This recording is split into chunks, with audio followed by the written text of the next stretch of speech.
말씀을 봉독하겠습니다. 창세기 23장 16절에서 20절까지. 아브라함이 에브론의 말을 따라 에브론 헷 족속 듣는 데서 말한 대로 상인이 통용하는 은 400세겔을 달아 에브론에게 주었더니 마므레 앞 막벨라에 있는 에브론의 밭 곧 그 밭과 거기에 속한 굴과 그 밭과 그 주위에 둘린 모든 나무가 성문에 들어온 모든 헷 족속이 보는 데서 아브라함의 소유로 확정된지라. 그 후에 아브라함이 그 안에 사라를 가나안 땅 마므레 앞 막벨라 밭 굴에 장사하였더라. 마므레는 곧 헤브론이라. 이와 같이 그 밭과 거기에 속한 굴이 헷 족속으로부터 아브라함이 매장할 소유지로 확정되었더라. 아멘. 자리에 앉으시기 바랍니다. 사랑하는 성도 여러분, 오늘도 주님의 말씀을 들을 때 성령께서 여러분 가운데 함께 하시는 귀한 시간이 되시기를 주님의 이름으로 축복합니다. 예수 믿는 사람은 예외가 없다. 전부 바닥을 보았고 하늘을 보았다. 조정민 목사님이 나의 끝 예수의 시작, 영어로는 The End of Me 라고 하는 카일 아이들먼 목사님의 책에 추천사에 쓰신 글입니다. 이 카일 아이들먼 목사님이라고 하는 분은 우리 꽤 오래됐는데 팬인가 제자인가 라고 하는 책을 써서 굉장히 유명해지셨던 그런 분입니다.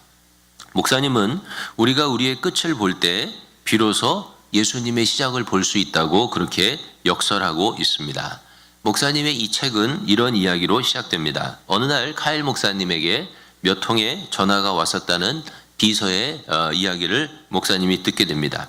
앤서링 머신에는 2개의 메시지가 남겨져 있었는데 첫 번째 메시지는 그냥 간단하게 응답만 하면 되는 그런 메시지였습니다. 그러나 두 번째에는 그리 간단한 통화가 아닐 것이라고 목사님은 짐작했습니다. 왜냐하면 두 번째 전화를 건 사람은 브라이언이라고 하는 남자였는데 몇 주 전에 그의 18개월 된 아들이 세상을 떠났다는 이야기를 들었었기 때문입니다. 자세한 내막은 몰랐지만 어린 아들을 잃은 브라이언의 마음을 카일 목사님도 자식을 키우는 사람으로서 이야기를 안 들어도 가슴이 먹먹한 그런 느낌을 갖고 있었습니다. 목사님은 마음속으로 기도하면서 전화번호를 눌렀습니다. 잠시 후 헬로우 아주 잔뜩 가라앉은 목소리의 브라이언이 전화를 받았습니다. 목사님은 오랜 사역의 경험상 이런 경우에는 별로 해줄 말이 없다는 것을 잘 알고 있었습니다. 저도 그렇죠. 이런 경우에 무슨 말을 하겠어요. 그냥 비통한 마음을 표현한 뒤에 침묵으로 대화를 채우고 있었습니다. 그렇게 얼마간의 침묵이 흐른 뒤에 브라이언이 충격적인 사실을 전합니다. 제가 후진하다가 쳤습니다. 더 길고 무거운 침묵이 흘렀습니다. 이윽고 정신을 차린 목사님이 어떻게 된 일인지 자초지종을 물었습니다. 브라이언은 아들이 집 밖으로 나온 지 몰랐다고 이야기를 했습니다. 그는 18개월 된 자신의 아들이 문을 열 수 있는지조차도 몰랐다는 것입니다. 그렇게 아들을 보낸 부모의 심정이 어떨지 목사님은 상상이 가지를 않았습니다. 그래서 아무 말도 하지 못하고 그냥 가만히 충격 가운데 있었습니다. 그리고 카일 목사님이 별로 그때 어울리는 질문은 아니었지만 어떻게 하다 보니까 이렇게 말을 하게 되었습니다. 혹시 제게 더 하고 싶은 말이 있으신가요? 라고 하는 질문을 던졌습니다. 목사님은 이 일이 일어난 것이 벌써 몇 주 전이고 이렇게 몇 주가 지난 상황에서 브라이언이 전화를 했다면 무언가 하고 싶은 말이 있을 것이라고 하는 직감이 들었던 것입니다. 아니나 다를까 브라이언이 아주 놀라운 이야기를 했습니다. 브라이언은 가끔 의무감에 교회의 얼굴을 비치던 그런 사람이었습니다. 그런데 아들이 죽은 이 사건, 그것도 자신의 잘못으로 어린 아들이 죽은 이 사건 때문에 그는 생전 처음 절실한 마음으로 하나님 앞에 달려가게 되었다고 고백했습니다. 브라이언이 이렇게 말했습니다. 내 모든 것을 잃어버린 것 같은 그 순간 난생 처음 예수님의 실제를 만났습니다. 영어로는 Jesus became real. 예수님이 내게 실제가 되었습니다. 목사님, 무슨 말인지 이해가 되십니까? 이게 이상한 일인가요? 그렇게 브라이언은 물었습니다. 카일 목사님은 그가 한 이야기를 자신의 책을 열어가는 이야기로 삼고 있습니다. 목사님은 브라이언의 이야기가 전혀 이상한 이야기가 아님을 알고 있다고 쓰십니다. 왜냐하면 꽤 많은 사람들이 자신의 끝이라고 믿어지는 바로 그 지점에 이르러서야 하나님을 만나게 된다는 것입니다. 자신의 모든 것이 끝났다고 느끼는 그 순간이 되어야 진정으로 예수를 찾게 되고 비로소 예수 안에서 진정한 새로운 삶이 시작되는 경험을 하게 된다고 목사님을 말씀하고 있습니다. 사랑하는 성도 여러분, 혹 오늘 교회에 나오신 여러분 중에 오늘이 여러분의 끝이라고 느끼시는 분이 계십니까? 아니, 지난 한 주간 또는 한 달을 살면서 내 인생은 이제 끝났다고, 이제는 더 이상 아무것도 할 수 없다고, 더 이상 무엇을 할 수 있는 에너지도조차 남아있지 않다고 느껴져서 가슴이 아파했던 분이 계십니까? 희망을 버리지 마시기 바랍니다. 바로 거기서 주님을 만나기를 축복합니다. 인간의 끝에서 일하시는 하나님의 시작이 여러분을 기다리고 있는 것입니다. 여러분의 끝에서 하나님은 새로운 일을 시작하실 것입니다. 하나님의 구원의 손을 들어 여러분을 구원해 주실 것입니다. 축복의 손을 들어서 여러분을 축복해 주실 것입니다. 믿으시면 아멘 하시기 바랍니다. 성경에는 자신의 끝에 섰던 사람들의 이야기가 아주 많이 나옵니다. 자신의 능력의 한계에 섰던 사람들의 이야기가 나옵니다. 예를 들어 엘리야는 갈멜산 꼭대기에 혼자 섰습니다. 거기가 인간 엘리야의 끝이었습니다. 그는 3년 동안 아합을 피해서 도망 다녔습니다. 엘리야는 아합에게 수년간 기근이 있을 것이라고 하나님의 말씀을 전했고 그때부터 기근이 시작되었습니다. 아합은 이 모든 기근의 원흉이 엘리야라고 생각했으며 엘리야를 잡아주기 위해서 엘리야의 뒤를 쫓았습니다. 심지어 엘리야를 숨겨준 마을이나 사람들조차도 아합은 죽이겠다고 위협을 했습니다. 3년 동안 이렇게 아합에게 쫓겨서 도망 다녔던 엘리야는 더 이상 갈 곳이 없었습니다. 아합은 3년 만에 엘리야를 만나서도 뭐라고 얘기했냐면 이스라엘을 괴롭게 하는 자가 너냐? 이렇게 물었습니다. 엘리야는 인간적으로 생각하면 너무나 무모한 제안을 합니다. 바알과 아세라 선지자를 전부 모아서 갈멜산으로 데려오라는 것입니다. 갈멜산에 850명이나 되는 바알과 아세라 선지자들이 모였습니다. 아합과 아합의 신하들이 거기 모였습니다. 그리고 엘리야는 거기 호롤 단신으로 서게 됩니다. 물론 오바댜처럼 여전히 하나님을 경외하는 사람이 있었지만 사실은 엘리야 거의 혼자였던 것이죠. 그 상황에서 엘리야는 자신의 끝이었습니다. 거기서 엘리야가 살아날 수 있는 유일한 길은 하늘의 문이 열리고 하늘에서 불이 떨어져서 그 제단에 있는 제물을 사는 것 외에는 다른 모든 문이 막혀 있었던 것입니다. 사랑하는 성도 여러분, 하늘에서 불이 내리는 일이야 뭐 엘리야니까 간단했겠지, 여러분은 그렇게 생각이 드십니까? 아닙니다. 엘리야는 이 일 이전에는 하늘에서 불을 내려본 적이 없습니다. 이 일 이후에 나중에 하늘에서 불이 내린 사건이 한 번 더 나옵니다. 하늘에서 불이 내린 사건은요, 성경에 여러 번 등장하지만 그게요 그렇게 자주 있는 사건이 아니었습니다. 왜냐하면 구약 성경은 아브라함 때부터 예수님 때까지의 아브라함 때부터만 치면 그 전의 역사를 계산할 수 없지만 아브라함 때부터 예수님까지의 2000년의 역사 또는 아브라함 이전을 생각하면 그보다 훨씬 더 긴 역사를 한 권의 책 구약 성경에 모아놓았기 때문에 불이 내린 사건이 자주 나오는 것이지 그렇게 불이 자주 내린 게 아니었어요. 엘리야의 때로부터 과거로 회귀해서 가장 최근에 불이 내렸던 때가 언제인 줄 아십니까?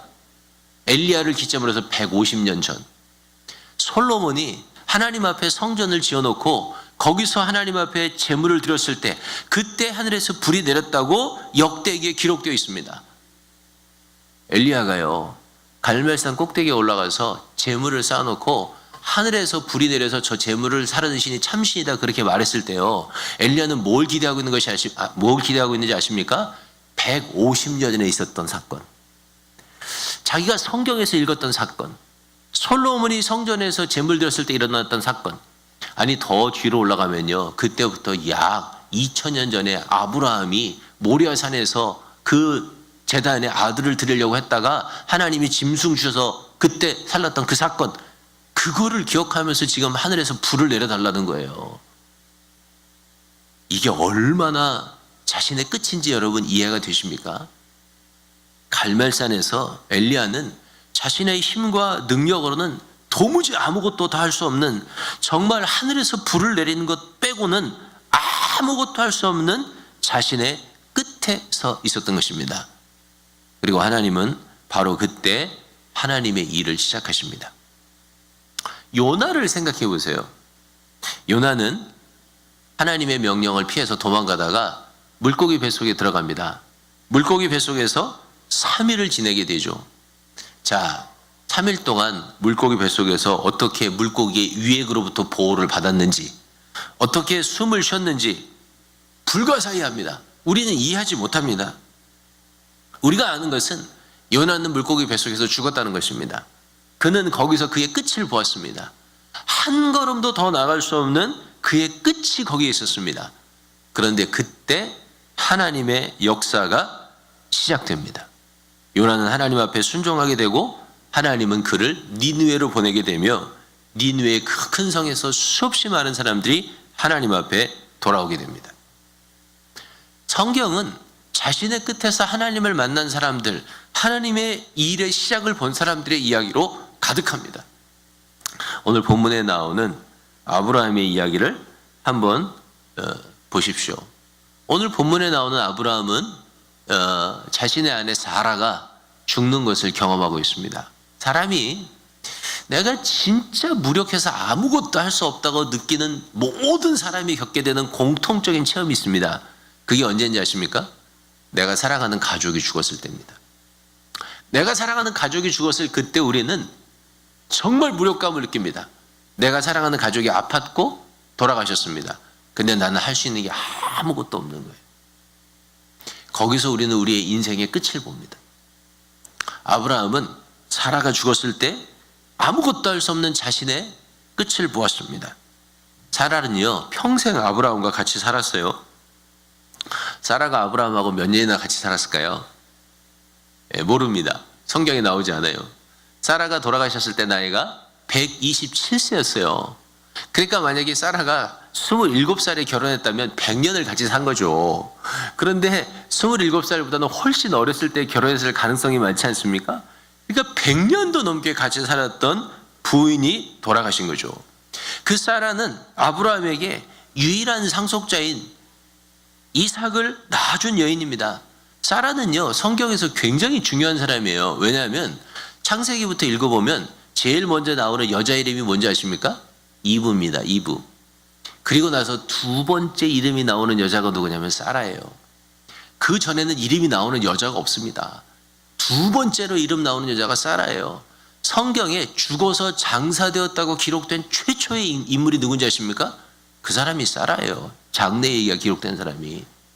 그만큼 중요한 사람이에요. 갈대아 우르에서 아브라함과 같이 하란으로 갔던 여인입니다. 하란에서 다시 아브라함을 따라서 가나안으로 갔던 여인이죠. 남편의 목숨이 위태로울까 봐 자기 자신을 남편의 누이라고 속이는 일에 동참했다가 모욕을 당할 만한 일을 당했던 사람입니다. 남편이 아들이 없음을 안타까워해서 자신의 여종을 후첩으로 주었다가 그 여종이 아들을 낳자 그 질투심에 못 견뎌했던 사람이 누구냐면 바로 이 아브라함의 아내 사라였죠. 아브라함에게 있어서요, 하나님 다음으로 가장 큰 부분을 차지하고 있었던 사람이 누구냐면 사라였던 것입니다. 근데 그 사라가 죽었습니다. 아브라함의 나이는 137세였죠. 얼마나 비통하고 얼마나 슬펐겠습니까? 그런데 바로 그 슬픔과 비통의 끝, 아브라함의 그 끝에서 하나님은 아브라함에게 새로운 일을 시작하십니다. 그 새로운 일이 뭔지 아십니까? 가나안 땅을 주시는 것입니다. 생각해 보세요. 하나님은 하란에 머물고 있던 아브라함을 명령해서 아브라함에게 약속을 주시고 가나안으로 가게 하십니다. 그러나 그 약속은 사실은 아브라함에게만 주신 것은 아니었습니다. 그 약속은 아브라함과 그 아내 사라에게 주셨던 것이죠. 둘이 같이 약속을 받은 것입니다. 그리고 그 약속의 내용은 여러분이 잘 아는 것처럼 첫째는 자손에 관한 약속이었고, 두 번째는 땅에 관한 약속이었으며, 세 번째는 모든 민족에게 복을 주는 그런 복의 근원이 된다는 약속이었습니다. 세 번째 약속은 첫 번째와 두 번째 약속이 실현되면서 이루어질 약속이었습니다. 약속을 받고 아브라함과 사라가 가나안에 갔습니다. 첫 번째 약속은 아브라함이 100세가 되었을 때, 가나안으로 간 지 25년 만에 사라가 나이가 90세가 되었을 때 하나님께서 이루어 주십니다. 불가능한 일이었지만 하나님이 사라의 태문을 열어서 아들 이삭을 주시면서 첫 번째 약속이 성취됩니다. 반면 하나님의 두 번째 약속, 땅에 대한 약속은 사라가 죽을 때까지 이루어지지 않았습니다. 아브라함은 목자였습니다. 그는 목초지를 찾아서 여기저기 다니면서 양을 키웠을 뿐 한 번도 정착해서 실제로 땅의 주인이 된 적이 없었습니다. 그러다가 127세 된 아내가 하나님 앞에 부름을 받고 헤브론에서 세상을 떠납니다. 사라에게 주셨던 약속 중에 하나는, 땅에 대한 약속은 그렇게 성취되지 못할 위기에 처한 것입니다. 하나님은 사라의 죽음으로 말미암아서 실제로 땅을 주시는 일을 하게 됩니다. 헷 족속으로부터 막벨라의 굴과 밭을 구입하게 하시는 것입니다. 20절에 보면 그 땅이 비로소 등기가 되는 거죠. 레지스터가 되는 것입니다. 소유주가 아브라함으로 기록되는 거예요. 아브라함에게 넘어가는 땅이 실제로, 가나안의 한 땅이 실제로 아브라함의 소유로 인정되는 역사가 하나님 앞에 일어났던 것입니다. 하나님의 사람들에게 끝은 항상 종결점이 아닙니다. 하나님의 사람들에게 끝은 항상 하나님의 시작점이 되는 것입니다. 세상에 모든 문이 다 닫혀서 더 이상 아무런 소망도 힘도 비전도 없다고 생각하는 바로 그 순간, 동서남북의 문이 다 닫힌 바로 그 순간, 하나님은 우리를 위해서 하늘의 문을 여십니다. 그리고 하나님의 일을 시작하시는 것입니다. 사랑하는 다솜의 가족 여러분, 절망의 상황, 고난의 상황, 모든 것을 포기하고 싶은 상황에 처했습니까? 그런 일을 경험하고 있습니까? 포기하지 마시기 바랍니다. 여러분은 아무것도 할 수 없다고 고백하는 바로 그 순간에 하나님께서 하나님의 일을 시작하십니다. 우리를 향한 하나님의 약속을 이루기 시작하시는 것입니다. 그러므로 눈을 들어 주님을 바라보아야 합니다. 하나님이 어떤 새로운 기회를 주시는지, 어떤 새로운 꿈을 주시는지 포기하지 말고 잠시만 인내하며 기다리게 되기를 바랍니다. 주님이 이기게 하실 것입니다. 주님이 극복하게 도와주실 것입니다. 여러분을 너무나 사랑하시는 하나님이시기에 하나님의 위대한 일은 이미 시작되었다고 믿으시기를 주님의 이름으로 축복합니다. 그렇다면 제일 먼저 여러분과 제가 해야 될 일은, 가장 절망스러울 때, 나의 끝이라고 생각되는 지점에 도달했을 때 정신을 차려야 합니다. 하나님은 우리가 정신을 차리기를 원하십니다. 저도 살아보니까 어떤 때는 넋을 놓고 가만히 앉아 있어야 될 때가 있더라고요. 몇 시간을 그렇게 앉아 있어야 될 때가 있습니다. 어떤 때는 아무것도 하기 싫어서 밥도 먹지 않고 이불을 뒤집어 쓰고 누워서 오랫동안 그냥 꼼짝하고 싶지 않을 때도 있습니다. 또 어떤 때는요, 내 삶의 현장을 떠나서 며칠간 어디론가 멀리 훌훌 떠나버리고 싶을 때도 있습니다. 그래서 가끔 어디를 가기도 합니다. 그러나 하나님은 우리가 빨리 정신을 차리기를 원하시는 것입니다. 창세기 23장 2절부터 4절을 읽어보겠습니다. 시작. 사라가 가나안 땅 헤브론 곧 기럇 아르바에서 죽음에 아브라함이 들어가서 사라를 위하여 슬퍼하며 애통하다가 그 시신 앞에서 일어나 나가서 헷 족속에게 말하여 이르되 나는 당신들 중에 나그네요 거류하는 자이니 당신들 중에서 내게 매장할 소유주를 주어 내가 나의 죽은 자를 내 앞에서 내어다가 장사하게 하시오. 아멘. 아브라함은 사라를 인해서 슬퍼하며 애통했습니다. 가슴 아파하고 소리내며 울었습니다. 그러나 아브라함은 시신 앞에서 일어납니다. 그리고 헷 족속에게 가서 자신을 소개하고 아내를 매장할 땅을 달라고 요청합니다. 아들을 보낼 수도 있었고요. 이때 이미 그 아들은 거의 30살이 됐잖아요. 아들을 보낼 수도 있었고요. 종을 보낼 수도 있었습니다. 근데 아브라함은 그 자리에서 일어납니다. 슬픔의 자리에서 일어납니다. 비통의 자리에서 일어나 하나님의 뜻을 찾습니다. 인간의 끝이 하나님의 시작임을 믿는 사람은 너무 오래 슬픔 가운데 머물러 있으면 안 됩니다. 너무 오래 비통의 자신을 맡기지 말아야 합니다. 절망도 현실이고 슬픔도 현실이고 아픔도 실제합니다. 절망이 없다고, 아픔이 없다고, 고통이 없다고 말하는 것은 옳은 일이 아닙니다. 때로 우리는 아파해야 합니다. 때로 우리는 눈물을 흘려야 합니다. 때로 우리는 고통스러워해야 합니다. 그것을 무시할 수는 없습니다. 그러나 너무 오래 그 자리에 자신을 두면 안 되는 것입니다. 하나님은 우리가 일어나기를 원하십니다. 슬픔의 자리를 딛고 정신을 차리고 일어나기를 원하시는 것입니다. 성경에 나오는 이런 일의 가장 큰 모범 중에 하나는 다윗입니다. 다윗이 밧세바와 간음을 해서 하나님 앞에 들켰습니다. 하나님이 나단 선지자를 보내어서 다윗을 꾸짖습니다. 하나님의 재앙이 너의 후손 가운데서 떠나지 않게 될 것이라고 예언합니다. 그리고 나서 한 가지 예언을 더하는데 뭐라고 예언하냐면 너와 밧세바 사이에서 낳은 아이가 죽을 것이다. 그렇게 예언합니다. 나단이 떠나자마자 아이가 심히 앓기 시작합니다. 한번 생각해 보세요. 다윗이 얼마나 마음이 아팠겠어요. 다윗이 낳은 아들이 많지만 사실 이 아들처럼 각가지 여러 가지 사건을 통해서 낳은 아들이 또 있었겠습니까? 근데 그 아들이 죽는다는 거예요. 그 애가 뭔 잘못이 있어요? 어린애가. 어린애는 아무 잘못도 없는 거예요.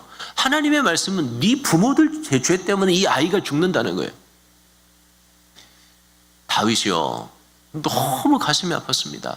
그래서 그는 식음을 전폐하고 일주일 동안 아이를 살려달라고 기도합니다.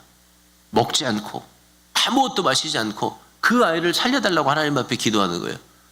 일주일이 지났는데 아이가 죽어버립니다.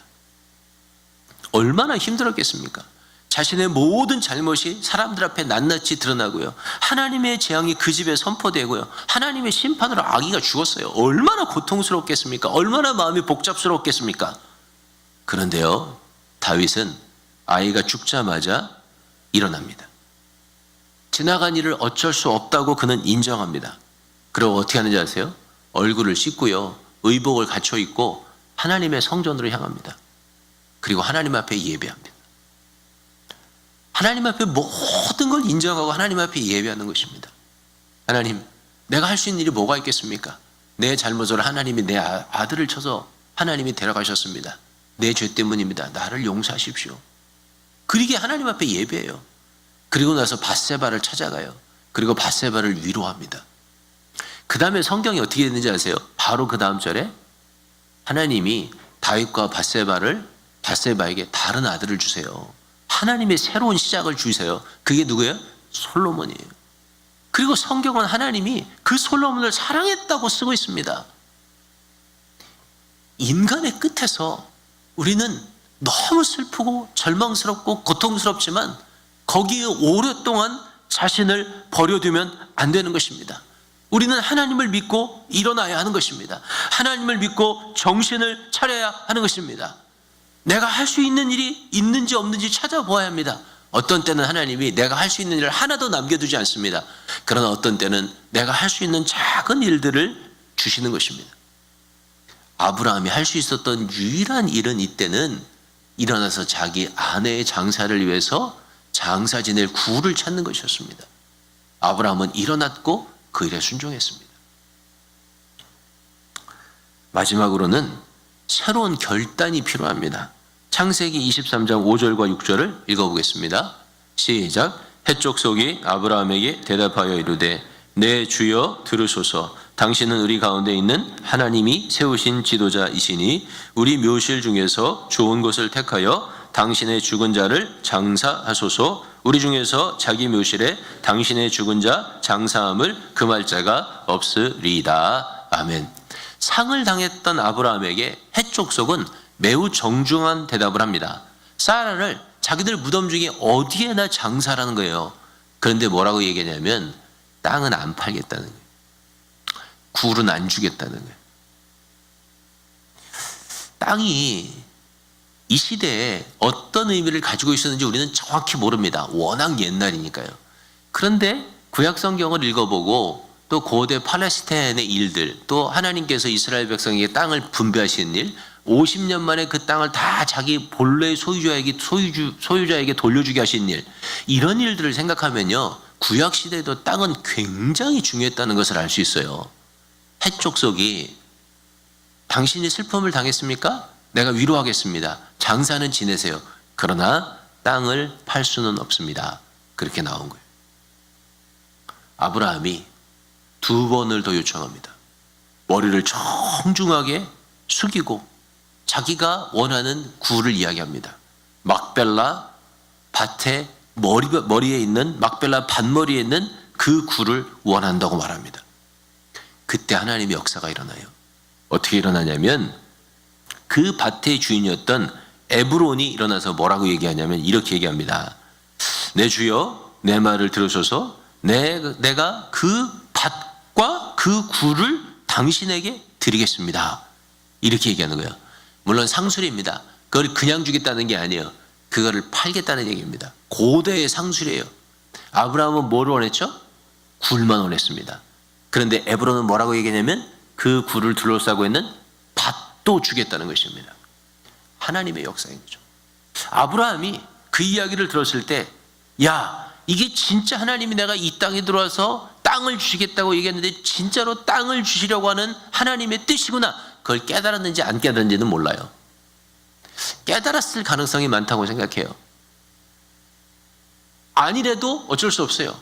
중요한 것은 하나님이 바로 그때 땅을 주시겠다는 약속을 실현시키는 거예요. 그런데요, 에브론이 땅값으로 얼마를 달라는지 아십니까? 은을 400세겔을 달라고 합니다. 은 400세겔이 얼마나 비싼 가격인지 아세요?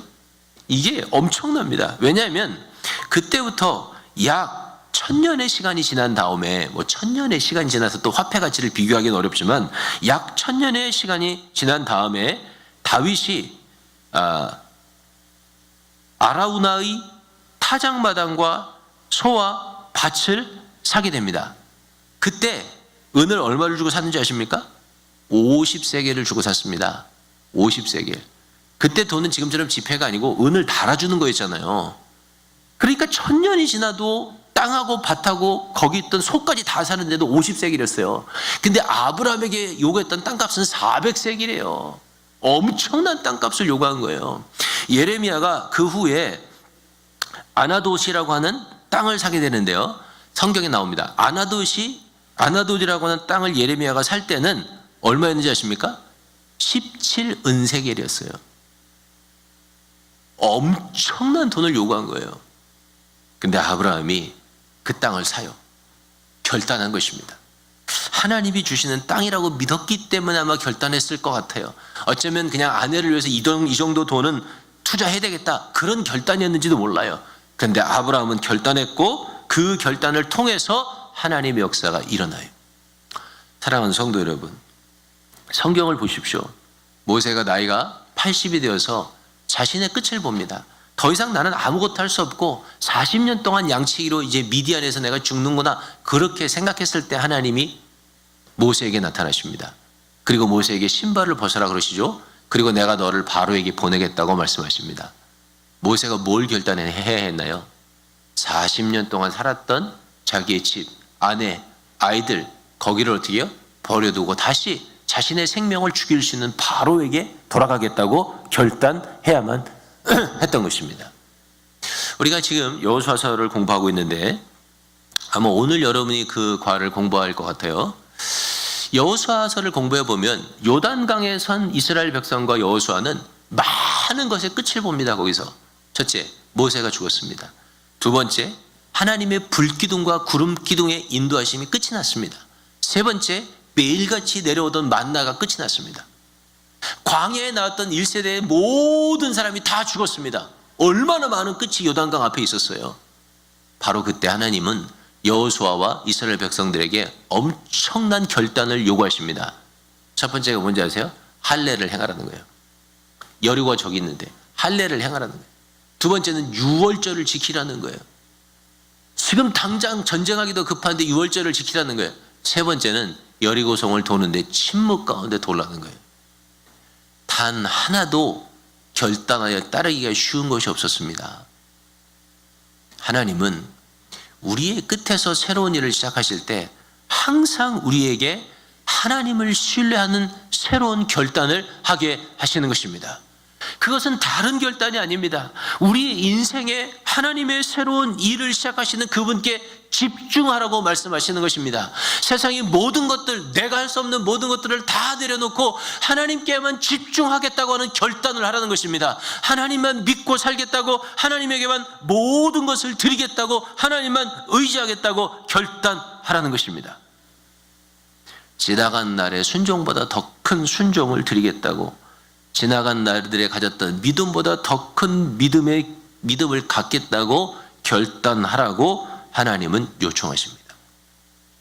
그리고 그 결단을 했을 때 하나님의 역사가 일어납니다. 아브라함은 땅에 대한 약속의 실현을 보았습니다. 엘리야의 제단에서는 하늘에서 불이 내렸습니다. 요나는 20만 명이 넘는 회심자를 얻었습니다. 모세는 430년간의 애굽의 종살이에 종지부를 찍었습니다. 하나님은 위대하시고 크시고 지혜로우시며 새로운 일을 이루어 가시는 하나님이십니다. 다시 처음에 말씀드렸던 카일 목사님의 책 이야기로 들어가 봅시다. 브라이언의 이야기에 영감을 얻은 목사님이 페이스북에다가 글을 하나 올렸습니다. 아래의 문장을 완성해 보십시오. 거기 제가 썼는데 뭐뭐뭐뭐 할 때 예수님의 실제를 만났다. 영어로는 Jesus became real when, 그리고 줄을 딱 그어놨습니다. 몇 시간 만에 수백 개의 답글이 올라왔습니다. 목사님의 페이스북을 팔로우하는 사람들이 있었던 거죠. 그 중에는 전반적인 상황을 글로 썼습니다. 더는 어찌할 도리가 없을 때, 예수님이 내게 실제가 되었다. 내 힘으로 문제를 해결할 수 없다는 사실을 인정했을 때, 내가 얼마나 약한 존재인지를 절실히 깨달았을 때, 나를 아는 모든 사람이 내게 등을 돌렸을 때, 이렇게 글을 썼습니다. 어떤 사람의 대답은 굉장히 구체적이었습니다. 말기암으로 몇 개월밖에 살지 못한다는 통첩을 받았을 때, 남편이 다른 여자를 만나서 바람이 나서 집을 나갔을 때, 아버지의 총을 쥐고 방아쇠를 당기기 전에 오랫동안 하지 않았던 기도의 마지막 기도를 드렸을 때, 이혼 서류가 날라왔을 때, 30년 동안 청춘을 바쳐서 일했던 직장에서 아무 대책이 없이 쫓겨났을 때, 그때 예수님이 내게 실제가 되었습니다. 바로 그때 예수님이 나를 만나 주셨습니다. 마지막엔 이런 것도 있더라고요. 병원에서 심부전이라는 이유로 낙태를 권유받았을 때, 그때 난생 처음 밤새도록 기도했습니다. 그때 예수님이 내게 실제로 나타나셨습니다. 그리고 그 딸은 지금 23살입니다. 카일 목사님은 이 모든 대답을 한 문장으로 집약시키고 있습니다. 나의 끝에 이르렀을 때 비로소 예수가 나에게 실제가 되었다. 사랑하는 성도 여러분, 우리는 누구도 절망의 상황으로 원하지 않습니다. 우리는 누구도 나의 끝을 보고 싶어 하지 않습니다. 우리는 누구나 다 내가 할 수 있다고 말하고 싶습니다. 나의 앞에는 찬란한 미래와 가능성이 있다고 자신감 있게 말하는 자리에 머물고 싶어 합니다. 그러나 항상 우리가 그런 자리에 머물 수 있는 것은 아닙니다.